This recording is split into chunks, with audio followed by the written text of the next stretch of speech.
I'd like to call to order the Monday, August 18th, 2025 regular meeting for the Huron School Board of Education. If you could call the roll, please. Mrs. Hinners? Here. Dr. LaFay? Here. Mr. Rager? Here. Mrs. Hartley? Here. Mrs. Mass? Here. If everyone would please stand with us for the Pledge of Allegiance. The flag is to our right over here. I pledge allegiance to the flag of the United States of America and to the republic for which it stands, one nation, under God, indivisible, with liberty and justice for all. Thank you.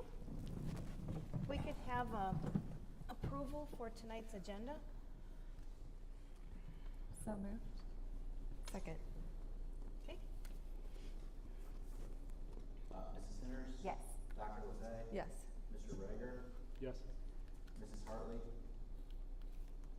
Yes. Mrs. Mass? Yes, thank you.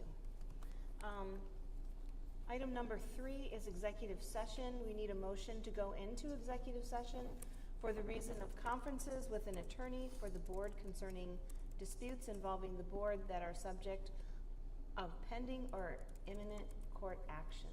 So moved. Second. Okay? Mrs. Hartley? Yes. Mrs. Hinners? Yes. Dr. LaFay? Yes.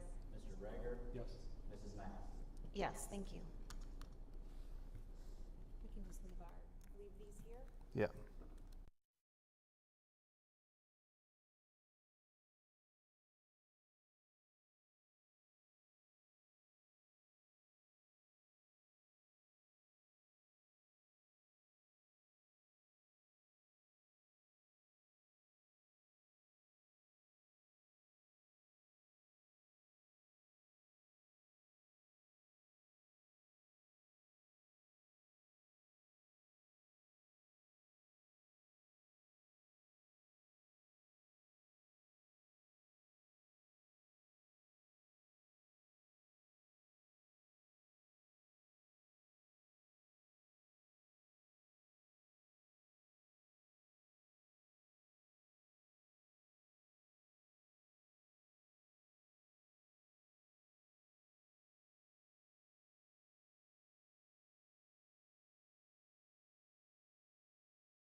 continue?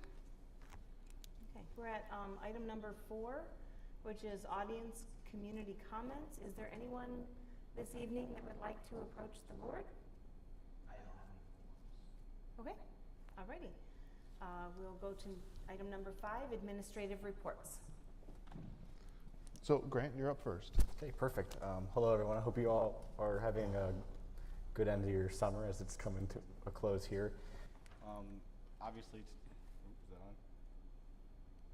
Accidentally. There we go. Sorry about that. Obviously, tonight was the ice cream social. That went really well. Everyone seemed to have a good time. Tomorrow we have freshman orientation at 4 p.m. at the high school, and then following open houses at all schools. All summer sports have started, and I believe everything's going pretty well to start. Yeah. Along with that as well, school starts obviously on Thursday for everybody, and then if you've seen outside the high school, all the senior parking spots should be done, and they all look absolutely fantastic this year. And that's all I got. I have to agree, Grant. The parking spaces are really, really great. I mean, they were from the time they started, but oh my gosh, it's been fun. I've had some meetings at the high school, and it's fun just to talk to the students as they're doing their projects and just hear their inspiration behind why they're doing what they're doing, and it's been really neat. There's a lot of different stories on each one, so it was fun to every time you went there was someone else you haven't really talked to in a while there, so it was just nice to talk to everybody too. That's great. Good. There were a lot of community members that were cruising through and really paying a lot of compliments, and it was really fun to see their level of connection to the project and just really supporting the students that way too. Yeah, we actually had a group of kids one night come out, like little kids, and they were just talking to every single student about their spot, and we're just hanging around the school. It's cute. Great. Okay. All right, thanks, Grant.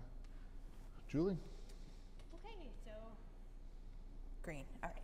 So I am relieved to share that our federal dollars have come in, and not only have they come in, but we've also put our budget through, and it has been approved by Columbus for the first revision. It's fantastic. It's good. We'll go with it. So most likely here later in the fall, maybe even in January, we'll do a revision as things shuffle out. But the fact that we have a July 1 substantially approved date is also fantastic. They had communicated going back to the old platform, everybody's going to have a July 1 date. I probably did a little dance and cheer in the office. So our Title I basic programming this year, we are receiving, the initial allocation is $207,000 and some change. What we have done the last few years is we take the 2A money that is for supporting effective instruction. We don't qualify for classroom size reduction, so the only other expense we can use it for is professional development. The initial allocation was $31,000, almost $32,000. So we moved $25,000 of that up into Title I to help offset costs. So Title I, we are using that for salary and benefits for 1.57 teachers. And we also use that if in case we have transportation needs for homeless students. So that is part of the requirement of that application. So I also want to let you know that our non-pubs are part of these allocations. So we are just the flow through. They are not able to receive the money directly from the feds.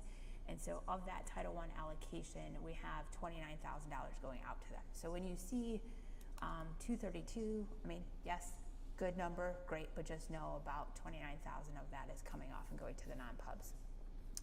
Of the remaining 6,900 in Title IIA, 800 of that is going to non-pubs about. So we are using ours for our tech integration specialist through North Point that was very well received last year. People had asked for more days, so we are getting more days with Christine Danhoff this year.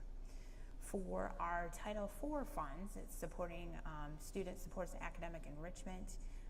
Of the $18,900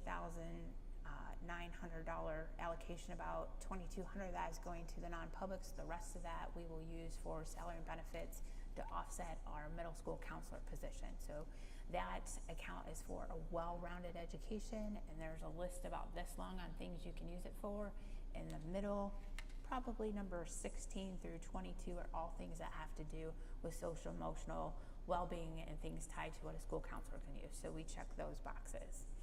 In special education IDEA Part B, we are receiving just over a little over 300,000, 301, and about 11,000 of that is going to our non-pubs. So our early childhood education is about 10,000, and that all stays in the district and goes over to support our preschool teachers. So this also counts as our little annual meeting where we ask, does anybody have any input into how we spend our federal dollars?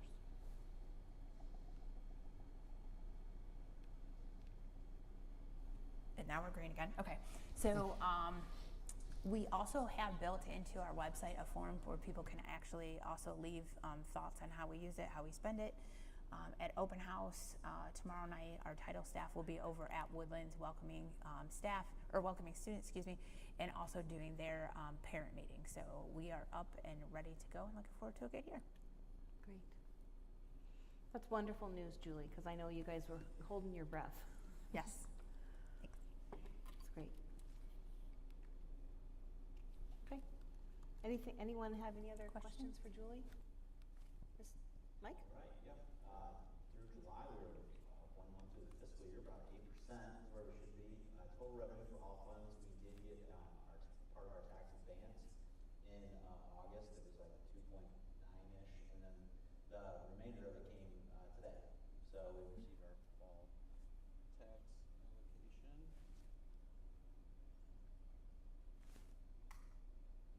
There it is.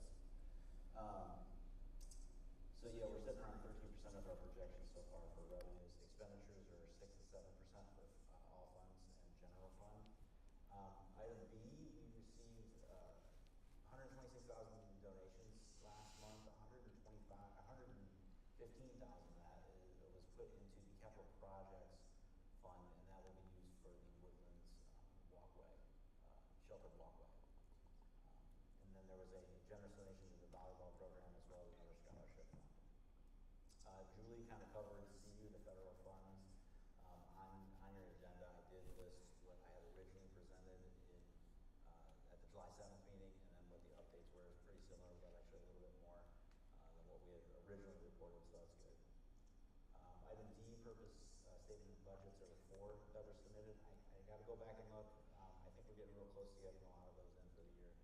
So hopefully we won't see too many more of those.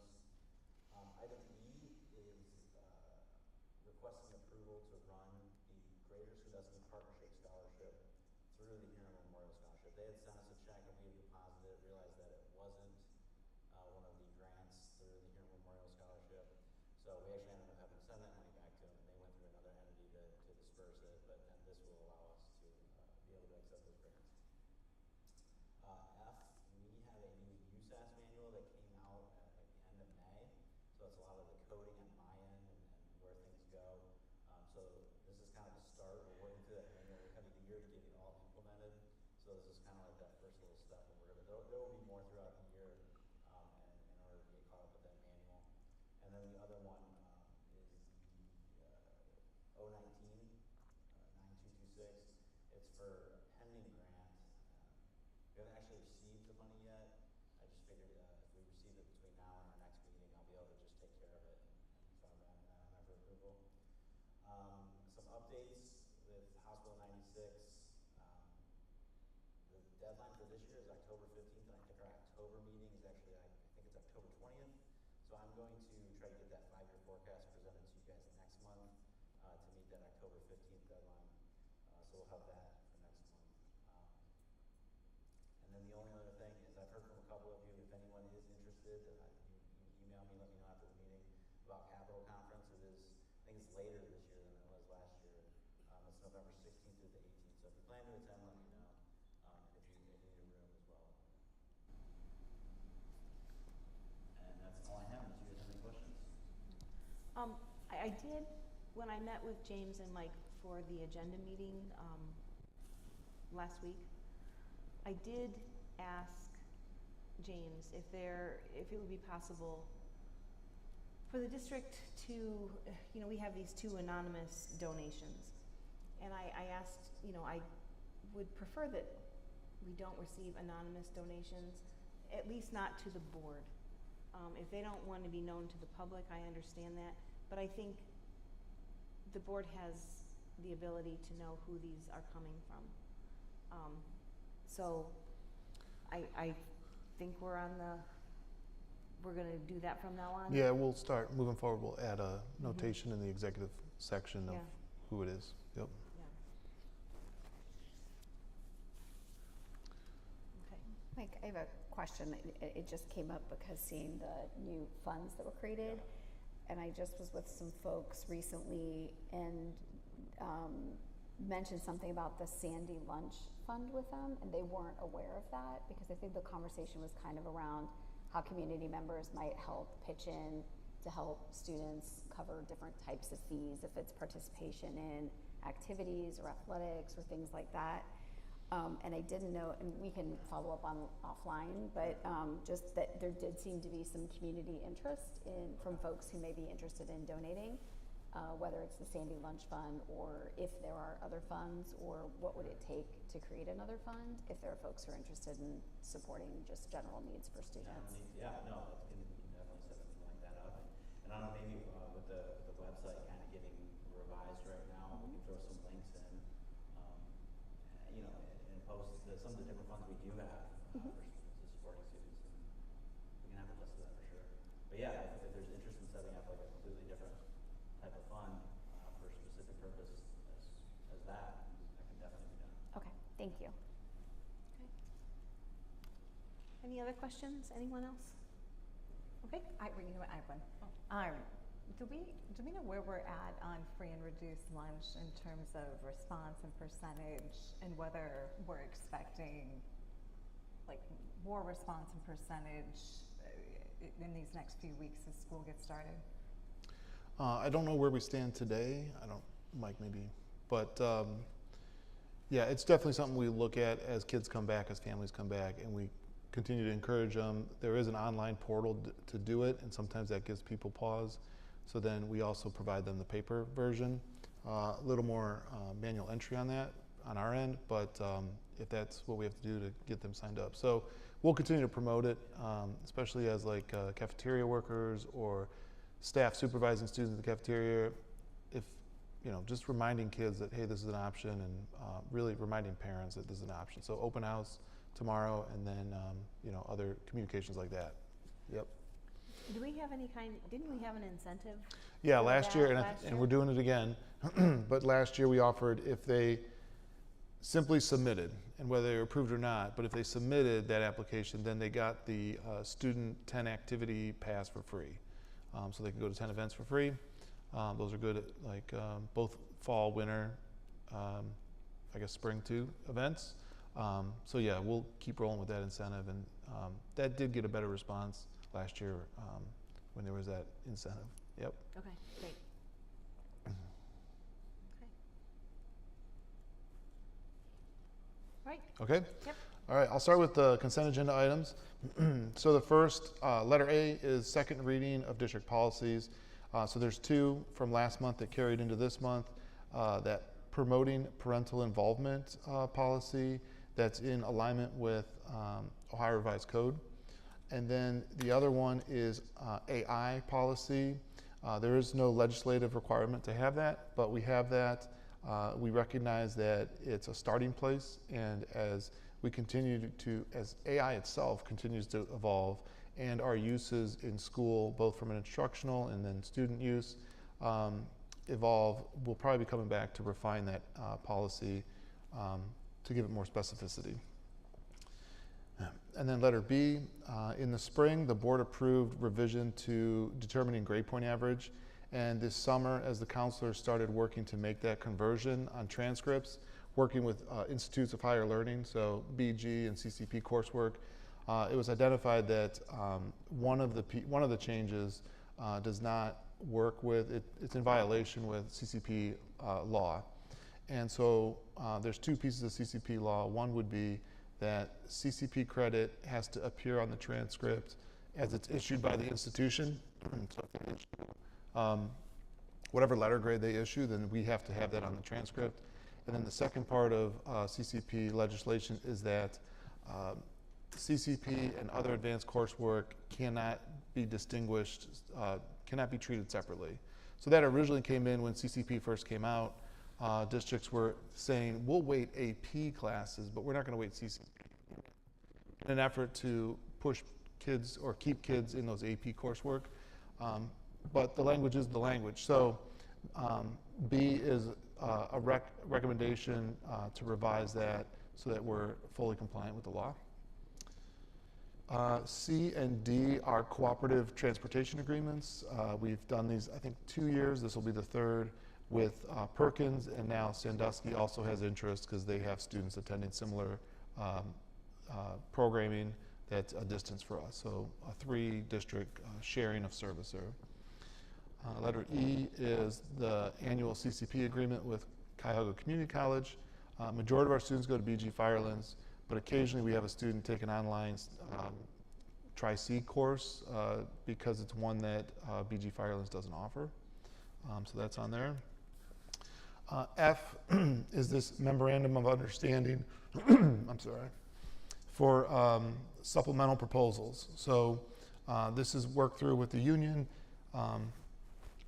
But again, the idea is that we want to create an opportunity for staff,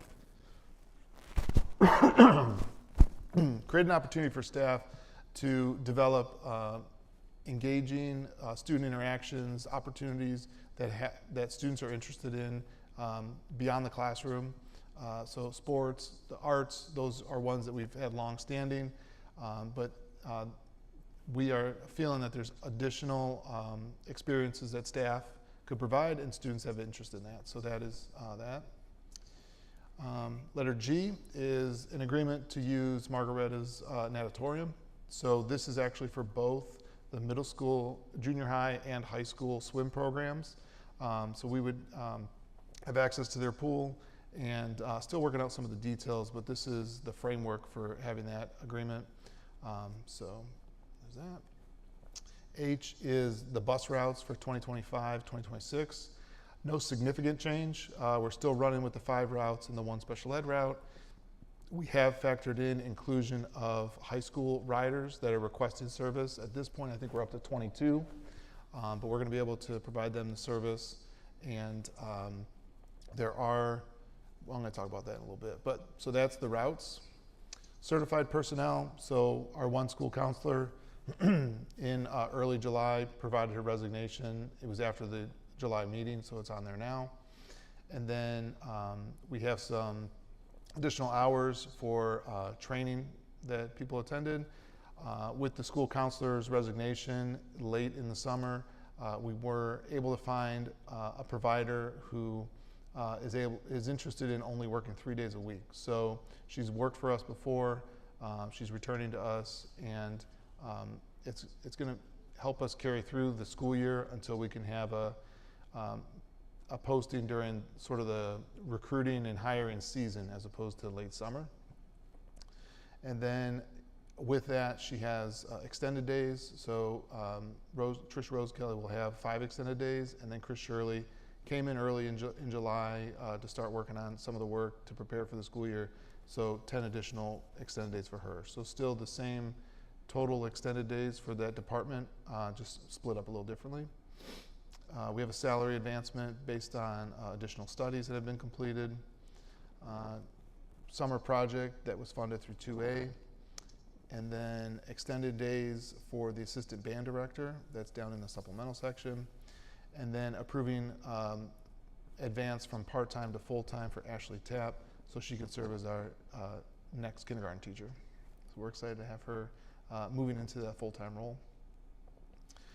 Item J for classified, we have retirement Lisa Allmarker, bus driver and dedicated employee, and I wish her the best in retirement.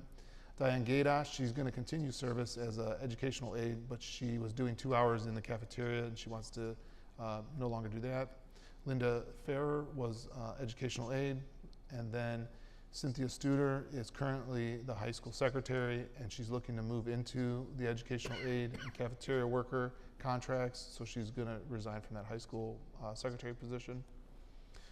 I think pretty much the last several years, Mary Pisano's been approved for 30 additional hours to help with that CCP ordering of books and materials.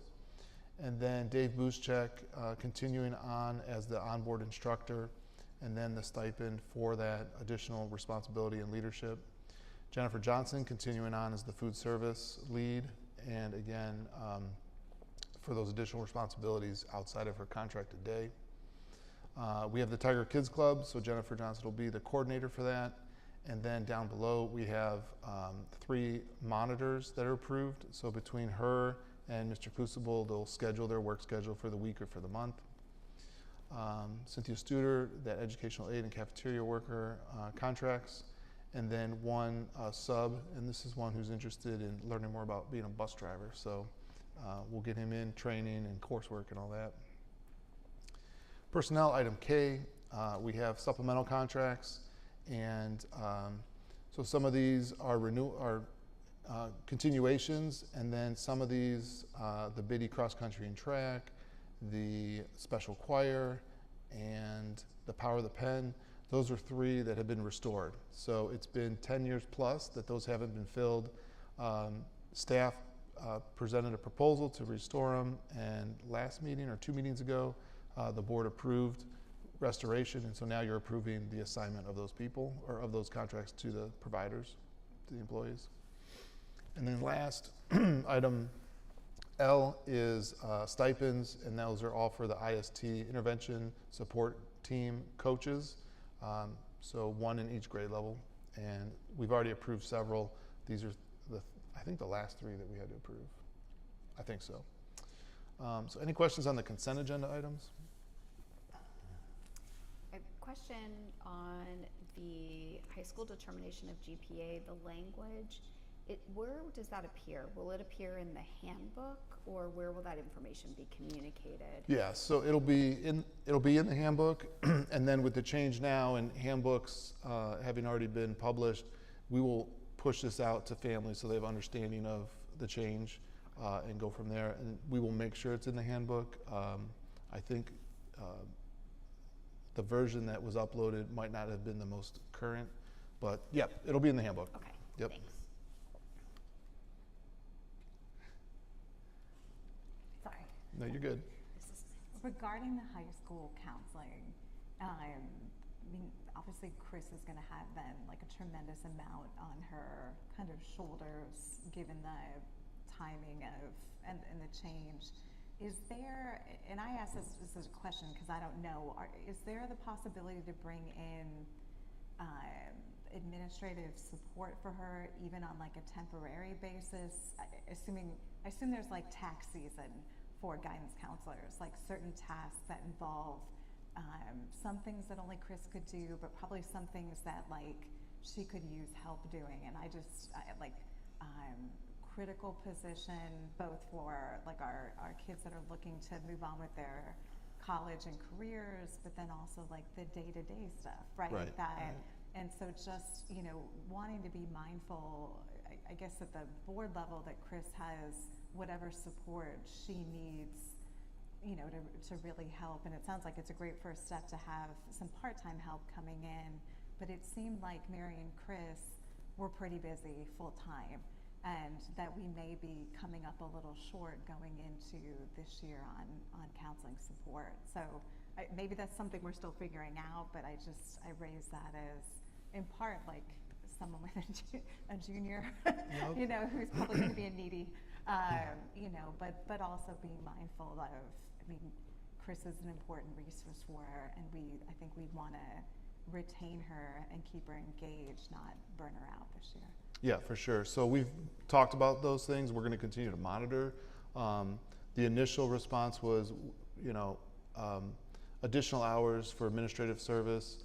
Right now, as they sat there in the meeting, they're like, we think we're okay, but we're going to monitor that. And you're right, it ebbs and flows, right? So as we get ready for semester change and making sure kids are registering for the proper CCP courses or otherwise, And then as we get towards spring testing, spring commencement, those big project tasks, yeah, we'll be looking to make sure that she's supported through that.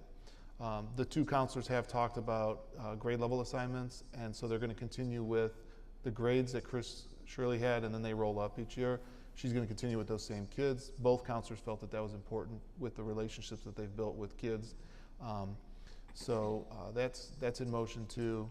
And remember, we already decided that we're going this year without an assistant principal at the high school. So we shifted that administrative services down to Woodlands, which it was needed. So we're monitoring that too to make sure that we're not, we didn't know at the time of that decision that we were going to be short a counselor. So, Yep. So yeah, we're going to be monitoring that for sure. Thank you. Yep. Just, I was just going to comment, make sure you kind of stay ahead of that monitoring. Because Yeah. sometimes once it gets to the point you need the help, it might be too late. Sure. Yeah, that's a good point. So Yep. just try to watch some of those times ahead of time, make sure that they have what they need. Yeah. And I'll say, I think you guys all know, but by trade, Tim Lamb is a former school counselor. So I would rely on him as far as keeping a pulse on that, because he knows the cycle throughout the school year. He knows those different responsibilities. I mean, I have general awareness of it, but he definitely did it, so he knows it. So, but yes, we'll be monitoring. Yes. I think, the point being we're being cost conscious. We certainly want to be efficient with all personnel decisions as changes are made, but there's a point of diminishing returns, or a point where we're being cheap, right? Right, As opposed to, value conscious. And I think, to that extent, I don't think there's any desire, at least on my part, and not to speak for the rest of the board, that we're cheap in this area when it comes to counseling and support of our high school students. And, No. and the people who support them, which we know is a major draining task, both emotionally and administratively. Yep. Yeah, and I would say again, the decision to not have that assistant principal replaced, it was a cognitive decision, and we thought it through. This counselor part, it was a last minute thrown on our laps, and we're trying to make the best of what we have the opportunity for. So, yeah, there's sort of two different scenarios, but yep. So. Thank you. I had a question on the GPA one also. Yep. Back when we were looking at it, you gave us a list of a lot of comparable school districts that had the no credit option in place already. So I can't imagine all the school districts didn't have CCP courses. I mean, maybe some don't offer, but Yep. How do they handle that with this? Yeah, that so- you found in researching? Yeah, so upon further review, the districts that have it, they specifically named the courses that only get pass-fail credit. So they're doing that because they have a PE, you can take a PE class for high school credit, and they just say you get a pass-fail. An advanced, I think, biology resulted in high school credit for biology, but it was pass-fail. And I think that was to distinguish that it's an advanced 8th grade class. It still maybe isn't exactly what you would get in a high school class, if that makes sense. But so they were specifically naming those courses, and then they were silent on the CCP, which would tell me that because of the law, they're going to have to give that letter grade for the, yeah. So that was part of that deeper dive. Okay, thanks. Yep. Could I just make one more statement about the school counselor Yep. situation at the high school? Would it be beneficial to sit down and just draft something for the position of a part-time high school counselor or support staff, so you have it ready to go when you're going to need somebody? So it's not like an 11th hour thing, like what's this going to look like? Yeah. So you have it. I don't know if you can go so far as to even put feelers out now if there's anyone on the horizon that might be interested in something like that, because I think like Chris said, sometimes, I think it's wonderful that you're monitoring it, but sometimes these things sneak up on you, and you can't do anything because it's too late. Yeah, so I would say on tonight's agenda is a 3-day-a-week school counselor provider. So that part's covered. And then between the that person and Chris and Tim, they've been meeting to talk about how are we going to approach this, how are we going to do this. And I've told Tim, if it means that our secretary needs to have more hours temporarily for this year, then we'll do it. And he has said not yet. So the other would be addressing student social emotional needs. And last 2 school years, we've had the partnership with Family Health Services for a social worker who provides health-based services in the school. So that is billed back to Medicaid. So she sort of has a limited pool of students that she can serve because you have to be Medicaid eligible, and not all students in need are Medicaid eligible. So I am looking at that aspect too of, is there some additional services that a social worker could provide that we pay for? So now it's school-based social worker, and that provider could serve the social emotional needs of the students. And that's one that definitely like a secretary can't cover, right? No. So that one's a little bit, I guess on my radar, a little more close to the center. But definitely making sure kids are ready, on track for graduation, ready, on track for those college applications and submissions. It's important that doesn't slip either. Correct. Yep. Yeah, I mean, that's very important because, you know, like Stacy said, junior year, that's kind of the sweet spot. That's it, and, yep. And you're educating parents, you're educating students, that's kind of the big year. You know, you have first-time parents that are navigating this, and it can be really overwhelming. So for sure. I just don't want to have our counselors be overwhelmed. I don't want our students to be overwhelmed. I want our parents to feel like they're being served well, and just don't want to see anything fall through the cracks. Yep. Any other questions about the items? Okay. Then just a couple other things not on the agenda. Grant talked about freshman orientation. That's tomorrow. I know that conflicts with, I believe, tennis and maybe some other school-related activities. So between Matthew, Tim, and Chris Shirley, they have scheduled a alternative option for the freshmen so that they come into school Thursday feeling ready to go, comfortable, getting the highlights of what that orientation is tomorrow. So they were prepared for that. And then as far as, you know, over the course of the last several board meetings, there's been approvals of new hires. There's been, you know, personnel changes. So I just wanted to take maybe 3 minutes to review because there's been a lot, and not just new hires, but people doing different roles. So it's a list of 31 different changes. So hang on to your hats here. At the high school, we have a new social studies teacher, Megan Hill. She's been previously board approved. And then the junior-senior seminar is now being taught by Sam Holler. So he had availability in his schedule, and he'll be taking that on. He's excited for that opportunity. Credit recovery, that was credit recovery monitoring, instruction, sort of supervision. That was done by our assistant principal. So now Rachel Kaufman is going to have services of that. She's already been working on it this summer, so thank you, and she's in the audience. School counselor we've talked about, and that's Trish Rose Kelly. Assistant principal we've left vacant, and right now at the high school's main office there are 2 secretaries, 12-month secretaries. One is going to be vacant pending board approval tonight of the employee shifting contracts.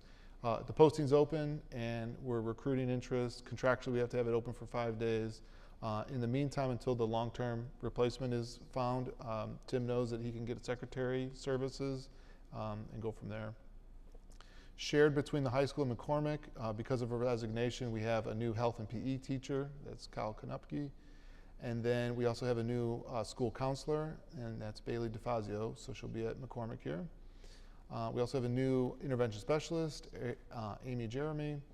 And then at McCormick, Leah Lacrosse pitched an idea to Mark, Julie, and then I as well, about developing an advanced science class for both 6th and 7th grade. Her pitch was all 6th, 7th, and 8th grade.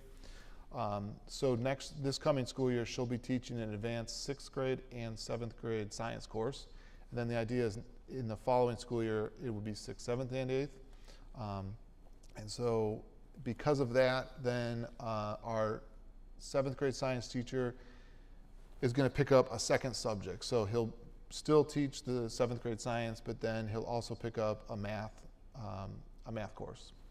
And that was because our Project Lead the Way teacher, who offers that as a special here at McCormick, 6th, 7th, and 8th grade Project Lead the Way, she's now also going to be teaching Project Lead the Way at the 4th and 5th grade as a special. So when she was covering those math classes, so we have someone else picking that up. And moving into Woodlands, hired through North Point, but we have a gifted teacher, and so we have a new gifted teacher. We've talked about the new kindergarten teacher, moving from part-time to full-time. We have a new preschool teacher because of retirement. And then Kristen Legando, she's been a long-time first grade teacher. She's moving into reading intervention / title. So the reading intervention title programming services has gone from 2.5 staff members to 3 full-time staff members. And that will be one of the specials offered during like the 4 specials for K through 3.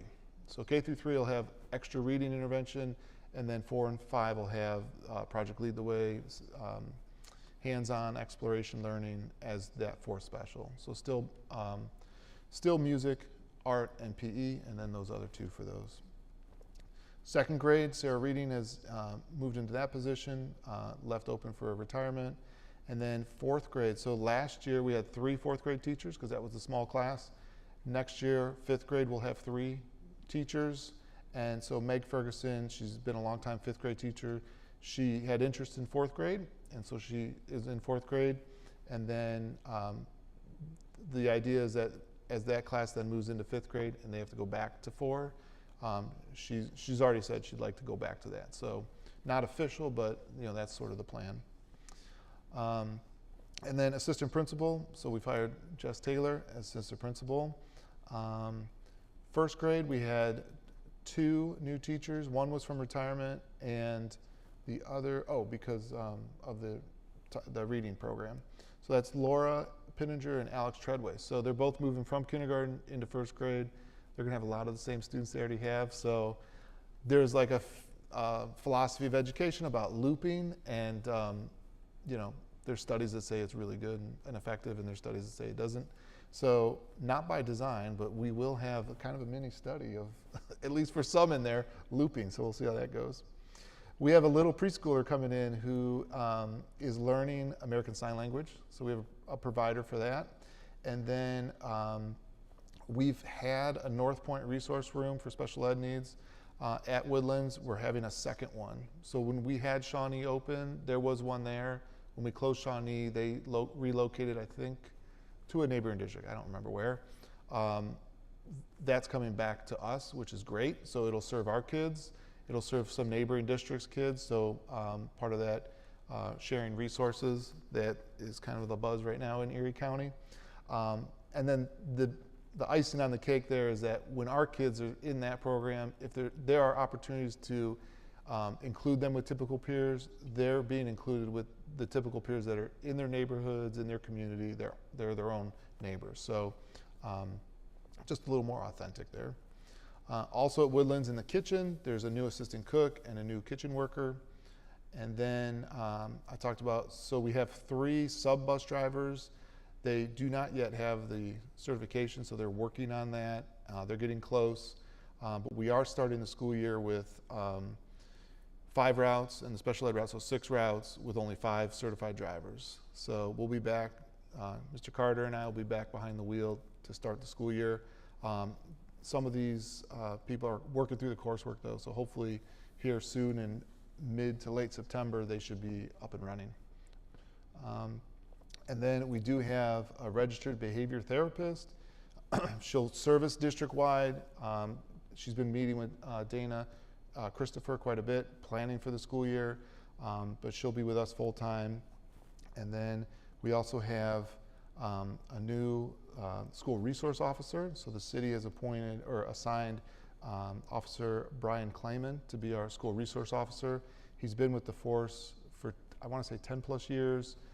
He has previous experience working in like youth counseling or youth prevention type programming. So there's alignment there, and he has students. He has children who are school age. They don't go to Huron, but so he has that sort of dad perspective of what kids are experiencing now and things like that. So we had a meeting last week with them, and then he came to new employee orientation this morning, so we got to hear some of the education lingo and things like that, so that was good. And then the last position on the list is school psychologist. So our school psychologist left for another opportunity. We've had the posting open, continue to have 0 applicants. So we are looking at, the posting continues to be out there, we continue to market it. It's a known shortage in Ohio and actually in the nation as far as school psychologists go, and so we're feeling that like front and center. So we are looking at options because we do have compliance tasks that the school psychologist has to do. There's certain timelines for evaluation, identification that we have to stay with. ODE knows that there's this shortage and they do work with districts, but it's really, they want to see that you're aggressively, progressively working to make sure you're staying within those timelines. So we are looking at a service that would be remote or virtual.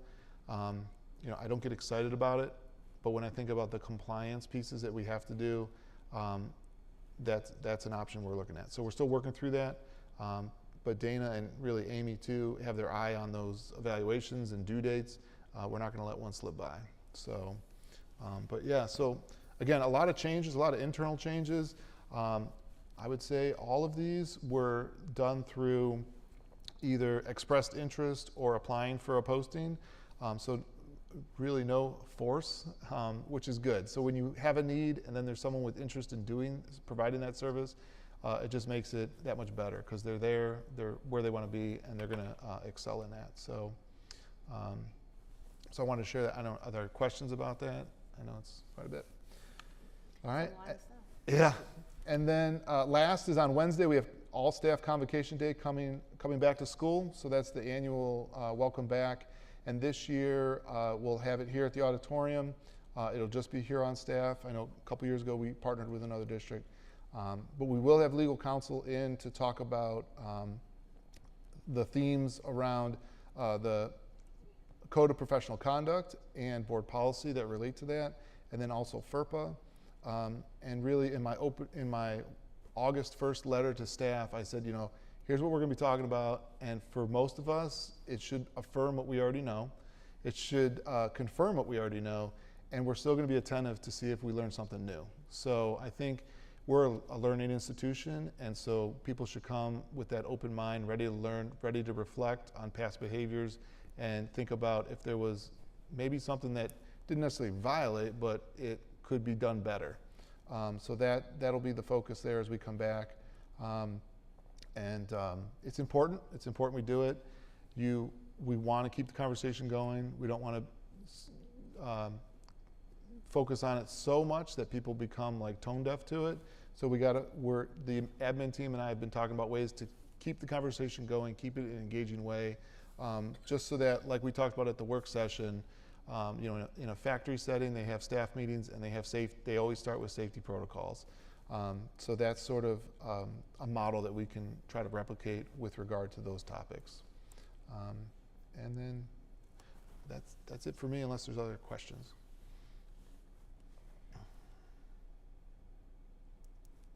Anyone?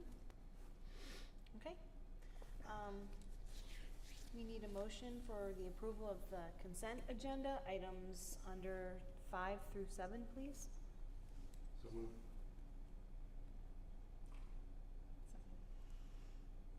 Okay. Mr. Rager, Yes. Dr. LaFay, Yes. Mrs. Henners, Yes. Mrs. Hartley, Yes. Mrs. Mack. Yes, thank you. We are on to item number 10. Yeah, so item number 10, I started talking about this, but so in the spring, I think we all know the city reassigned our SRO back to the road service. And so that started the review of various policies, procedures, and behaviors. And one of them that has been illuminated is that while we have a shared service MOU on how between the schools, the city, and the township we would share the cost of an SRO, what we don't have is a SRO service MOU. So that MOU really just details out what an SRO's purpose is, what they're doing in the schools, what their focus is, what they're not doing, and then how that provider will be. I mean, they remain a city police employee providing service in our schools. So the MOU talks about how we're going to have that relationship. This is just discussion tonight. We had a meeting last week with the chief of police, the new SRO, and the new SRO supervisor. So we looked over that MOU. We had some discussions about it. He had some, the new SRO had some general questions about expectations, and he had gone to a SRO like training boot camp. So he came back with a list of questions, and Chief Graham's like, let's just have a meeting. And I'm like, yeah, I think that's a great idea. So communication's been good as we're getting ready for the start of the school year and the start of the new provider. So they're reviewing the MOU through their channels, and then at some point, I'm hoping September's meeting, we're coming back with a minor tweaks, revision, whatever, so that we have an agreeable MOU. It's in motion. But talking with our board's counsel, she says that, with the things you have in place now and the actions that you've taken, it's good for the SRO to start, just so it's a fluid start for him coming in at the start of the year, and go from there. In that, I know in the spring we ended the school year with the road crews doing safety walkthroughs, and Chief Graham shared that he got a lot of positive feedback from staff, from parents, and really from his own crews doing those, that they enjoyed and found benefit in seeing the police officers in the building, just doing a safety check, walking through. So he says, in addition to the SRO service, that expectation of his road crews to continue to do those will be there. So that's good to know as well. And they were sharing how through radio or whatever, however they do it, they would be able to know, like, okay, the SRO's in building X. So if I'm on the road and I'm going to go do my walkthrough, I'll go to building Y or Z. So that way there's better coverage for safety reasons. And they're just doing, standard walkthroughs. But so that, is there any questions about the SRO? Any questions about what we're working on as far as the MOU and whatnot? Do you anticipate the SRO continuing to have an office, a standalone office in just one building, rather than like a shared space within administration for each building? Yeah, that's a great question. So in the draft MOU, it talks about we have to give him a desk, a place to secure his technology and things like that. So yes, we have to provide him a space. And we've already moved people around so that the office that the assistant principal was in the main office, that will be where the SRO is for this year. And then we'll have to reassess if personnel changes. But yeah, he'll be in sort of, that'll be his main hub. And realistically at McCormick, there is no space.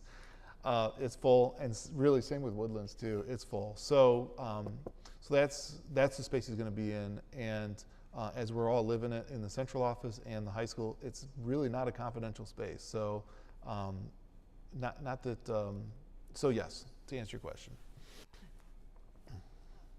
And then just the time spent, and I apologize, I read through the contract, but I wasn't thinking of it at the time, so I apologize if I missed it.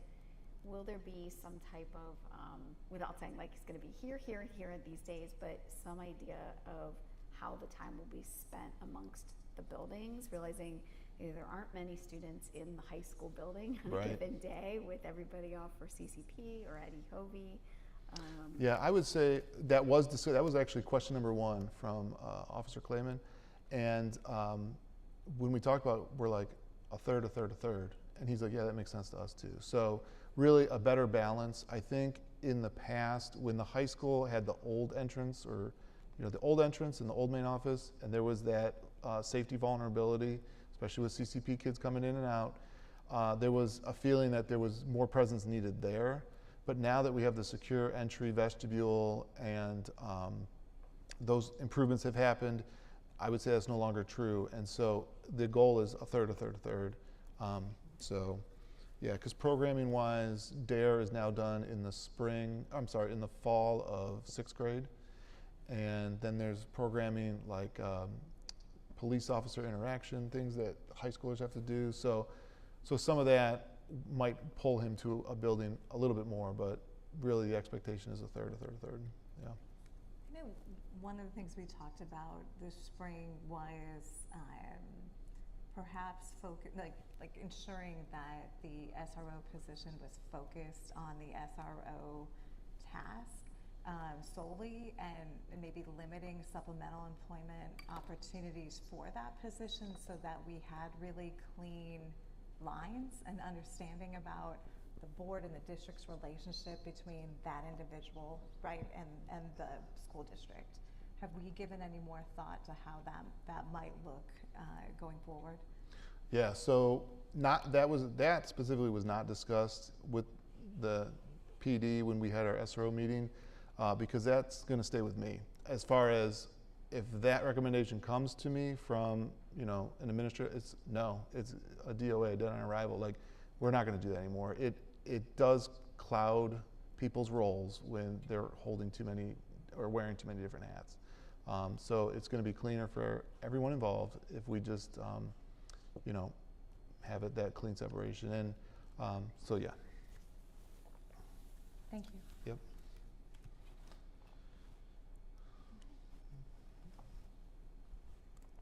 And then Good. yeah, Okay. business.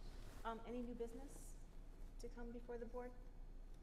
I just wanted to let the board know that I did deliver the evaluation letters to Mike and to James. I didn't know if there was any board discussion that needed to take place regarding those.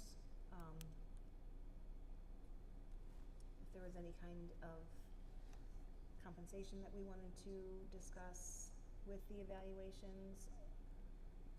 So I guess I'd open up the floor to that discussion if we want to have it at this time or not.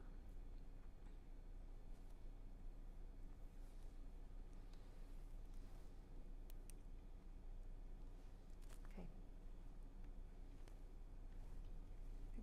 Was What? that what Oh, go ahead. Excuse me, was that what the executive session was for later? No, We need to because we have to discuss. discuss that in, I think we can have a discussion in executive session about compensation. That's an appropriate topic. We can't take action except in open session. So, like, an mean, we option would can- be to we go can. into executive Yeah. session to have a discussion, and then if we decide to take action, Okay. to come out and have that. okay. Because I guess I thought we discussed that last executive session and we were going to possibly take action on that this meeting, but if we need to go into executive session again to discuss that, we absolutely can. I think I'll put out a What- motion. Sorry. Before you make that motion, just one other new business. I just want to take a moment to thank Luann from my office. She ordered all the tables and furniture, table covers. The tech guys in the back for their help with this. Thank you, gentlemen. And I would say, like, tonight was a trial. I welcome your feedback, like board members individually, or we could do it now, or individually. I can talk with you about your feedback. I anticipate we'll make some minor tweaks, or if you guys are all like, this was a disaster, then we can pivot to something else. But I just wanted to thank the guys and Luann for their help with getting this going. So, okay. Sorry. Maybe we can get audience feedback on it, because I think that's the one perspective it's good, yeah, I mean, Yeah, Those all are right. chairs. the goal was to give the kids, the high school kids back the union space, rather than us take it up for a one-time-a-month meeting, so, Yeah, seems to be a good fit. Grant, what do you it think? is stuffy up here. So, What do I think? What? What do you think of the move here if it opens up more space at the high school? I didn't know that. I didn't today. I was like, I heard that this was here, and I was like, are they bringing the union back? So I remember freshman year, I was in there a ton, and it was almost relaxing in a way. So I don't know what they're gonna do with it now, but I'm interested. So it's kind of exciting. Will it be just as You'll have a hand in relaxing this. being Okay. Yeah. In a fishbowl right with the outside? Yeah, administration the right principal's there. office. With a glass Some bowl. blinds will need to be ordered as part of this report. So, all right, thanks. Sorry to interrupt your discussion. Yeah. Just to think another minute on that previous topic, I was gonna give a little update on Ehobi, today. I can do that Yeah, quick. please do. We had a board meeting was last Wednesday, it's every Wednesday. So people might be interested, they passed the facility levy that they had this past year. They are going to be starting construction on a outbuilding, I'll call it, for some of the lab work, so they can do a bigger chunk of the high school at one time instead of all this moving around. So you're gonna see that going up on kind of the rear, western side. And then, so that's gonna start pretty soon, but it's kind of out of the way, so they don't have to disrupt too much. They did sign an agreement with BGSU Firelands for multiple years for adult ed space, and they're gonna use adult ed space for high school. They're gonna try to keep all the high school there on campus while they do all of this. And the big construction will start seeing next, summer. So they're moving on with a lot pretty quickly. So you'll start seeing a lot, and there are gonna be like 2 phases, so they're gonna do a big chunk and then have to move everybody around and do another chunk again. So it's actually like a 4 or 5 year timeline, I think, till it's done. And then the other thing, we mentioned it a couple, it's probably almost a year ago now, the CDL program is starting up this fall, and they are going to start to roll in, the OBI, on-bus instruction also.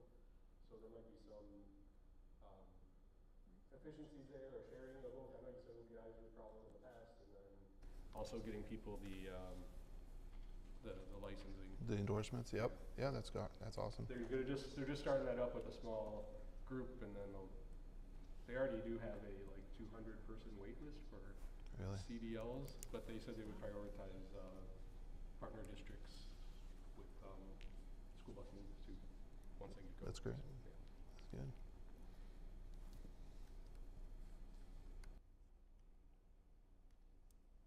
That's good. Okay. Do we want to move into executive session? I'll make a motion to move into executive session for the purposes of, I know there's a whole list, but I'll go right to compensation of an employee or employees. Okay. Second.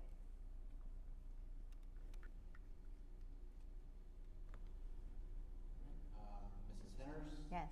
Mrs. Hartley, Yes. Dr. Lefebvre, Yes. Mr. Rager, Yes. Mrs. Mast. Yes. Jody, would we expect to take action? Yes. Yeah, we will take action after this executive session.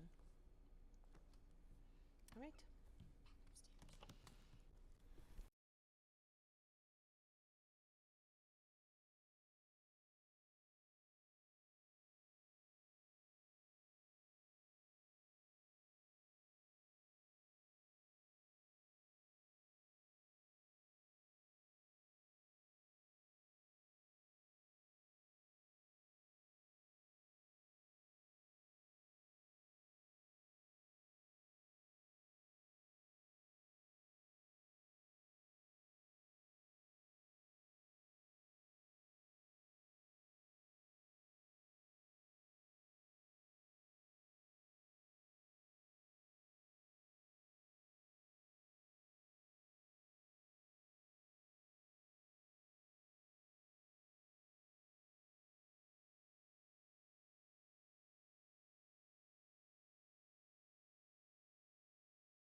Everybody ready?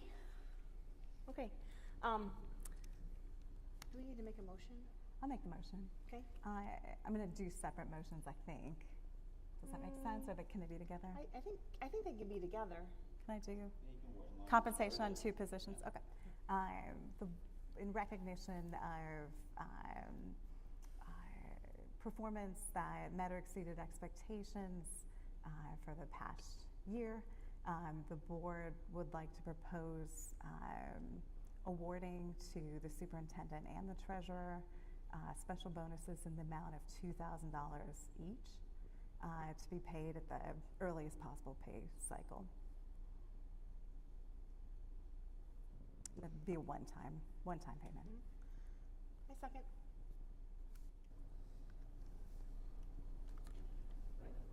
Mrs. Sinners, Yes. Mrs. Mast, Yes. Dr. LaFay, Yes. Mr. Rager, Yes. Mrs. Hartley. Yes. Okay, thank you. Thank you. Thank you. Yeah. Congratulations. Yep. It's all right. Thank you. I think we Adjourn? We don't have anything else. Motion to Our adjourn. next meeting is October. September.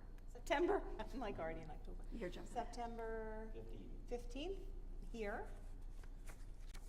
And then we just need a motion for adjournment. So moved? Second? Mrs. Sinners, Yes. Mr. Rager, Yes. Dr. LaFay, Yes. Mrs. Hartley, Yes. Mrs. Mast. Yes, thank you. Okay, good luck this week. Happy first week of school.